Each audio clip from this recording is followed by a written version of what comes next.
Bonjour à tous, j'espère que vous allez bien. Alors on se retrouve aujourd'hui pour parler écriture du haïku, et plus particulièrement d'un aspect qui me semble important, à savoir le fait qu'un haïku doit être compréhensible facilement par le lecteur. Je vous rappelle qu'un haïku réussi, c'est 50% l'auteur et 50% le lecteur, ou l'auditeur.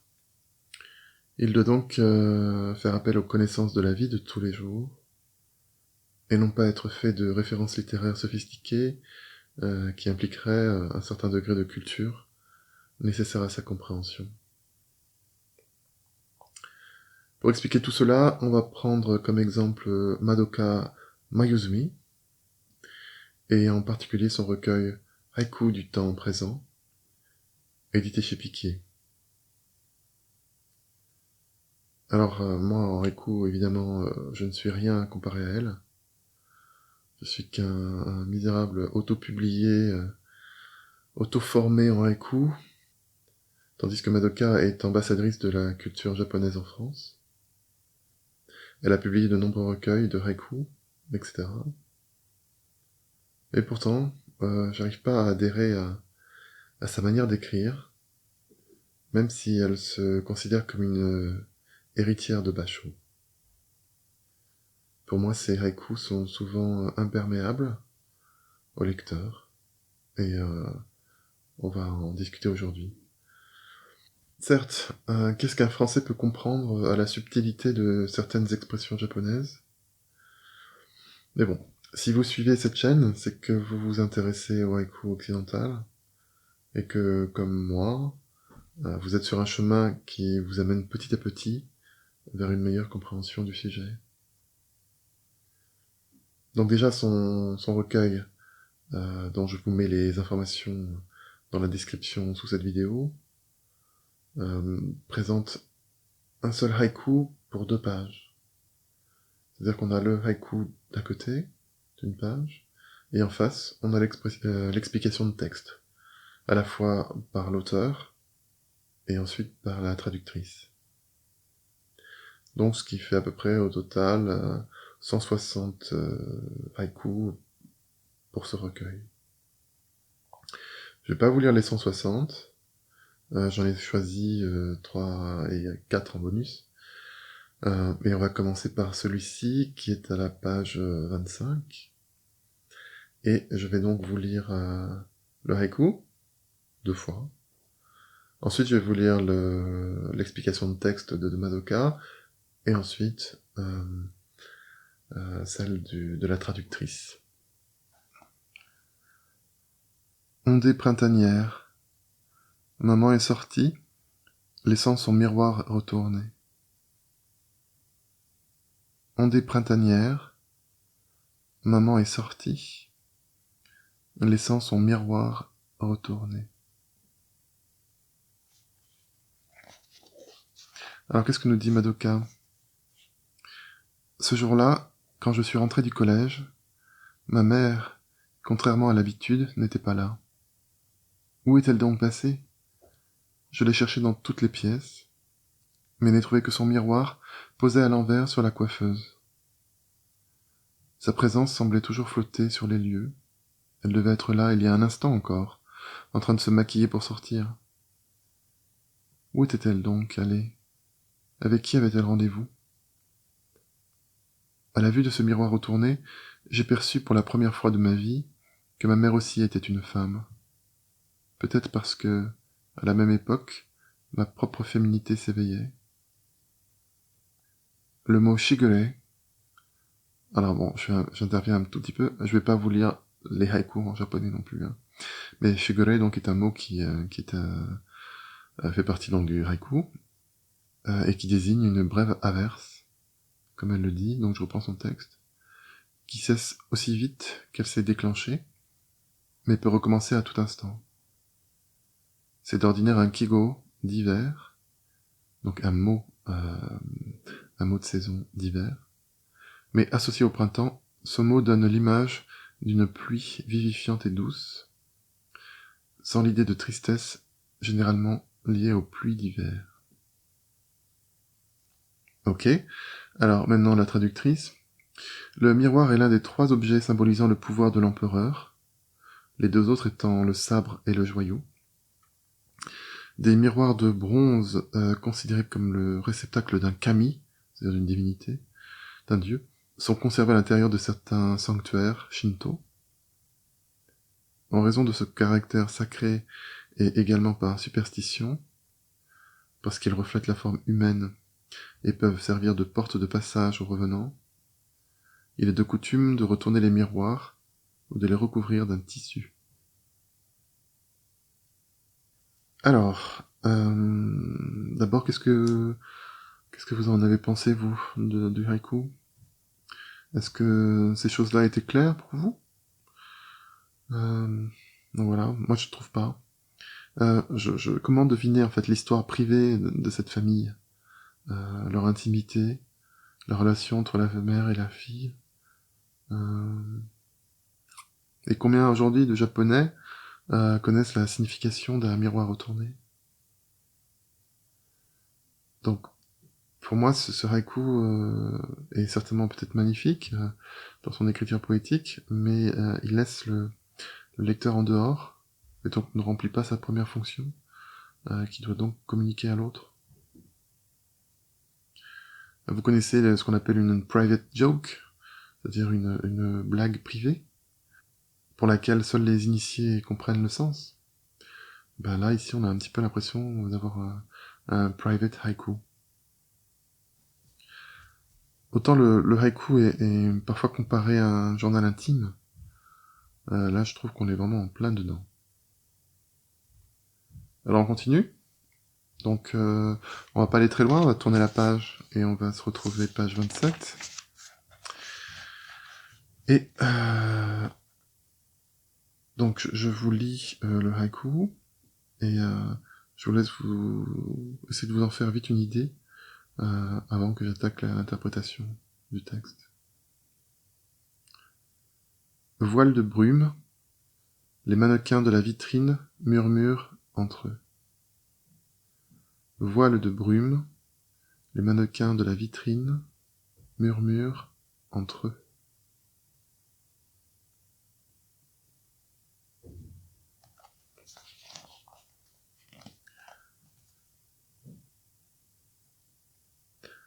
Alors qu'est-ce que nous dit Madoka? Le printemps japonais est très humide, le temps souvent brumeux. Tout apparaît alors comme à travers un voile brouillé, qui donne au paysage un charme indicible. En passant la nuit devant la vitrine d'un magasin dont les lumières étaient éteintes, il m'a semblé voir 2 mannequins de cire se murmurer des secrets. Peut-être les mannequins ont-ils un monde à eux, dans lequel ils se mettent à vivre, une fois les humains endormis. La brume a le pouvoir de nous entraîner dans ce genre de rêverie. Les rues de la ville m'ont inspiré ce haïku, par une soirée brumeuse, propice aux fantasmagories. Les Japonais ont une certaine propension à prêter des sentiments aux objets anthropomorphiques. Les marionnettes du bunraku, désolé, paraissent si vivantes qu'on en oublie le manipulateur vêtu de noir. On les voit vivre, aimer, souffrir comme des humains. On peut songer aussi au masque de No, dont l'expression n'est fixe qu'en apparence. Il suffit que l'angle de la lumière varie, en fonction des mouvements subtils de l'acteur, et il traduise alors des émotions variées.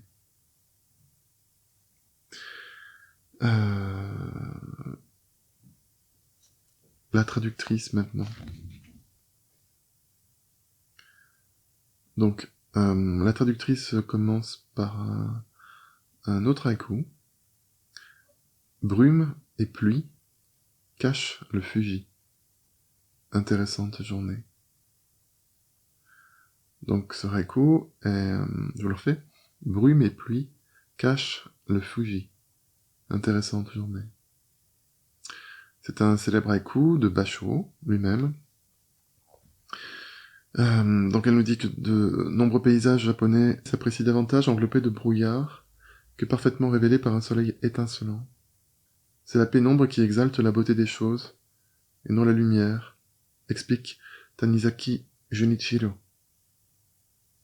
je pense que vous savez de qui je parle. La notion de réalité illusoire, si ancrée dans l'esprit japonais, est peut-être liée au climat humide et brumé du Japon central. Lorsque la brume les dérobe au regard, paysage naturel comme paysage urbain ouvre grand les portes de l'imagination. Alors, qu'est-ce que vous en avez pensé, vous? L'interprétation anthropomorphique de Madoka est-elle trop personnelle? Est-ce que vous aviez compris ce qu'elle voulait dire? Est-ce que vous avez apprécié ce haïku? Hmm. Donc, je trouve que la traductrice donne même du sens à mon propos, parce que elle cite donc Basho qui est si cher à Madoka. Et je vais exagérer peut-être un petit peu, mais le haïku de Basho me semble simple à comprendre, à la portée de tous. Toutefois, bien entendu, il peut également faire l'objet d'une lecture plus sophistiquée et littéraire, mais au moins en première lecture, il est accessible à tous. Donc pour Madoka, en fait, le non-dit du haïku doit être interprété par le lecteur.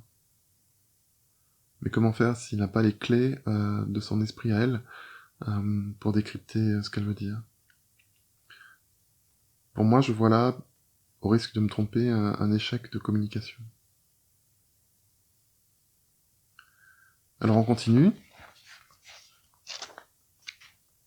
On va aller un petit peu plus loin. Page 63. Il parle de la guerre en riant. Marmite de Loche. Il parle de la guerre en riant. Marmite de Loche. Alors c'est parti pour les explications de Madoka. Je n'aime pas spécialement les loches ni les anguilles, mais mon défunt grand-père en était grand amateur, et c'est en souvenir de lui que je me rends parfois dans son restaurant préféré, spécialisé dans ce type de cuisine, dans le quartier d'Asoka, à Tokyo. Ce jour-là, il faisait particulièrement chaud, tandis que je mélangeais de la pointe de mes baguettes les oignons verts effilés qui avaient mijoté avec les loches. Les échos d'une longue conversation mêlée de rires me parvenaient de la table voisine. Un groupe de vieux messieurs se racontait des souvenirs de guerre. Sans doute avaient-ils combattu ensemble, et ces événements tragiques, à l'époque, s'étaient avec le temps mués en souvenirs non dénués d'une certaine nostalgie. Le saké aidant, l'ambiance était de plus en plus joyeuse. En les écoutant, j'étais stupéfait du contraste entre leurs éclats de rire et le contenu des propos qu'ils échangeaient. Comment ces hommes, qui connaissaient mieux que personne, pour les avoir vécues, les atrocités de la guerre, pouvaient-ils en parler d'une manière si joyeuse? Le fait d'avoir combattu ensemble les avait unis à jamais. Plus que toute autre chose, les entendre se raconter ainsi leurs souvenirs en riant m'a fait comprendre à quel point la guerre était chose tragique et terrifiante. L'explication de la traductrice. La mise en parallèle du plat de loche et de la guerre relève d'un procédé typique au haïku, associant deux images apparemment très différentes, mais dont le rapprochement s'impose à l'esprit. De la même façon que des poissons à l'aspect noir et visqueux, assez repoussants, se transforment en un mets réputé délicieux, ainsi la guerre peut-elle changer d'aspect. Elle n'en reste pas moins abominable, et les auteurs de haïkus antimilitaristes, arrêtés en nombre par la police militaire de l'époque, en ont largement témoigné dans leurs œuvres. Tel Saito Sanki, donc je vous cite son haïku à lui. La mitrailleuse, éclosion d'une fleur rouge au milieu du front. La mitrailleuse, éclosion d'une fleur rouge au milieu du front. Donc en citant un autre haïku de quelqu'un d'autre, j'ai l'impression que la traductrice nous trouve elle-même les contre-exemples. C'est-à-dire, je pense que celui de Saito Sanki, pour vous à l'instant, était limpide, On n'avait pas besoin d'une explication de texte d'une page pour le comprendre. Tandis que, même si on sait ce que c'est qu'une une loche, ce qui doit être évident pour peut-être un japonais, je pense que Madoka place vraiment la barre très haute, et, dans celui-là, me laisse dehors encore. En plus, je n'aime pas particulièrement l'opposition de deux images dans le haïku. C'est pour moi trop brutal, trop sec, trop contrasté comme style.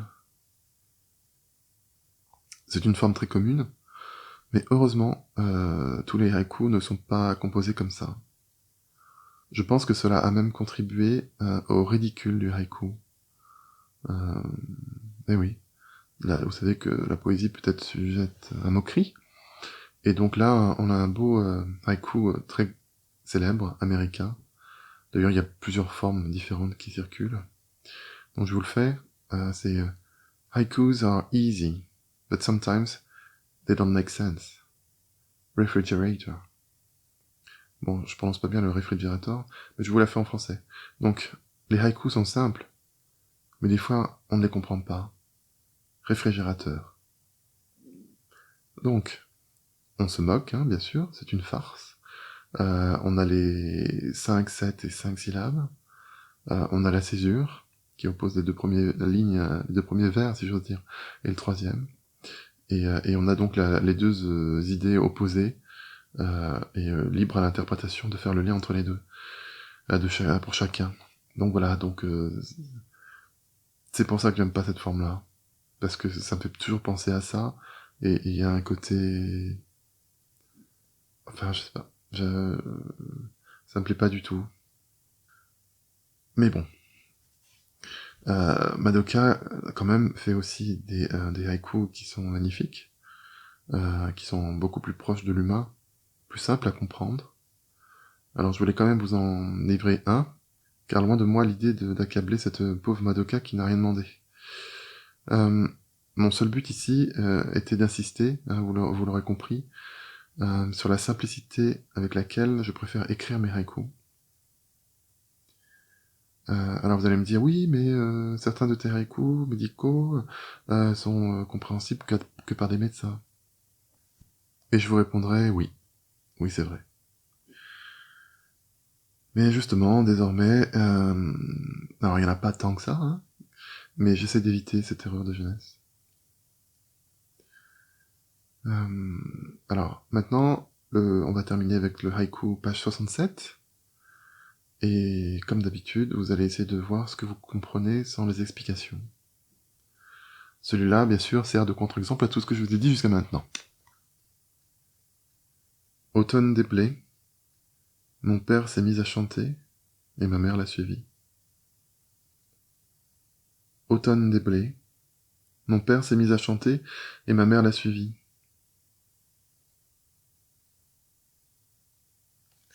Alors vous pensez quoi, vous?